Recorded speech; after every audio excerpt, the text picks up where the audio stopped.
In the early hours after Christmas, American servicemen at Royal Air Force Woodbridge saw lights falling toward Rendlesham Forest.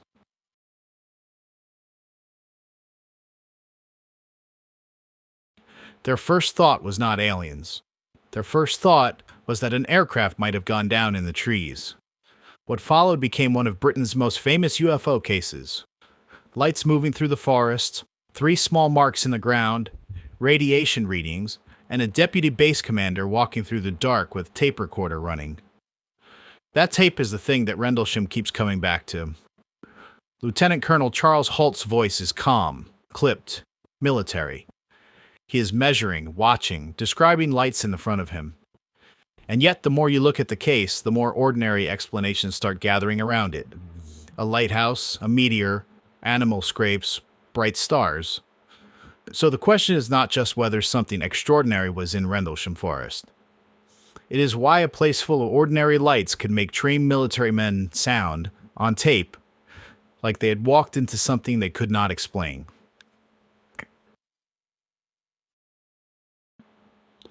The events began near Royal Air Force Woodbridge, in Suffolk, close to Royal Air Force Bentwaters. At the time, both bases were being used by the United States Air Force. Rendlesham Forest bordered the area. It was a landscape of conifer plantations, heathland, wet ground, and narrow paths. In daylight, it was a working forest. At night, beyond the base lights, it became a place where distance could bend, and a light behind trees could seem so much closer than it really was. Around 3 o'clock in the morning on December 26, 1980, a security patrol near the east gate of Royal Air Force Woodbridge noticed lights that seemed to be descending into the forest. The response was practical. If an aircraft had crashed near the base, they had to know. Rendlesham did not begin as a ghost story or a legend. It began as men on duty, looking past the perimeter and deciding that something out there needed checking. According to later accounts in Halt's memo, men entered the forest and reported seeing a glowing object with colored lights. As they moved toward it, the object appeared to move through the trees.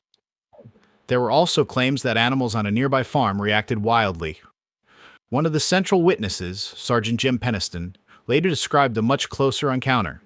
He said he saw a craft of unknown origin, metallic in appearance, and even touched it, finding it warm. But this is where the case begins to split. The earliest version is about lights, a possible crash, and men searching the woods. Some of the more dramatic details become public later. That does not automatically make them false. It does mean they have to be handled carefully. Rendlesham is not one clean report. It is a forest of reports, and some of the paths through it do not lead to the same place. Local police were called shortly after 4 o'clock in the morning. Their report was much less strange. They said the only lights they could see were from the Oxford Nest Lighthouse miles away on the coast. That lighthouse sits at the center of the skeptical explanation. From parts of the forest, it lay in the same general direction as the reported lights. It flashed at intervals, through trees and darkness across uneven ground.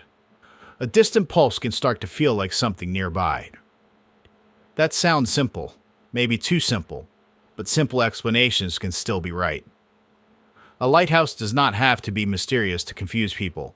It only has to be seen from the wrong place at the wrong time by men already looking for a crash. Still, the witnesses did not only describe a far-off blinking light. They spoke of movement, color, and a presence in the forest. By morning, the case had moved from the sky to the ground. In daylight, men returned to a small clearing near the eastern edge of the forest. There they found 3 small impressions in the ground, along with broken branches and marks described as burns. To believers, this became the landing site. To skeptics, it looked far less extraordinary. Police and foresters later suggested the marks may have been made by animals, possibly rabbits. And that is the quietly frustrating thing about Rendlesham. The physical evidence is not dramatic when you strip the legend away. 3 marks in the soil are not proof of a landed craft. Forest floors collect damage all the time. Animals dig, branches break. People see patterns after they already believe something happened. But for the men who had been in the trees, those marks mattered. The lights had been distant, shifting, hard to hold in place. The impressions gave the story a location, a triangle in the dirt, a spot people could return to and say, "Here." 2 nights later, Lieutenant Colonel Charles Halt went into the forest with several servicemen. Halt was the deputy base commander. He brought a radiation survey meter and a microcassette recorder. That choice is why Rendlesham has lasted. Most strange sightings disappear into memory. They become interviews, arguments, retellings. This one left the voice in the dark. Halt's team took radiation readings around the triangular marks in nearby areas. They reported slightly elevated readings at the supposed landing site, though the values were small and their meaning was disputed. The readings are often treated like hard evidence in the case. They are not that clean. They are part of the record, but they do not settle what happened. Then the forest pulled the men forward again. There was another light. Halt and the others saw a flashing red light across the field to the east, near the direction of a farmhouse.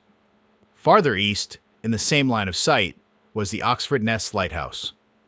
On the recording and in later analysis, the timing of the flashing light has been compared to the lighthouse's 5-second flash. That is probably the strongest ordinary explanation for one of the most famous moments in the case. But the tape still has power because it does not sound like men calmly recognizing a landmark. It sounds like men trying to understand something in real time, while the forest around them turns every flash into a question. That is where the case lives. Not in a clean photograph, not in a piece of wreckage, not in one fact that forces the door open. It lives in the gap between what may have been there and what the men believed they were seeing. Later, Halt reported seeing star-like objects in the sky, 2 to the north and 1 to the south. One was said to hover for hours and send down beams of light. Astronomers and skeptics have argued that some of these lights might have been bright stars, distorted by atmosphere and expectation. Sirius, the brightest star in the night sky, has been offered as an explanation for one of them. And again, that is not a weak answer just because it's ordinary. Stars can appear to flicker, shift in color, and move when seen through atmosphere, branches, and tired eyes.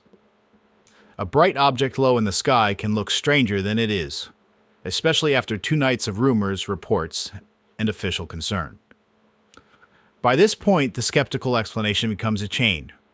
A meteor or fireball seen over southern England, a lighthouse blinking beyond the forest, animal marks in the soil, bright stars in the winter sky. None of those things require a spacecraft. Together, they can explain a lot of Rendlesham.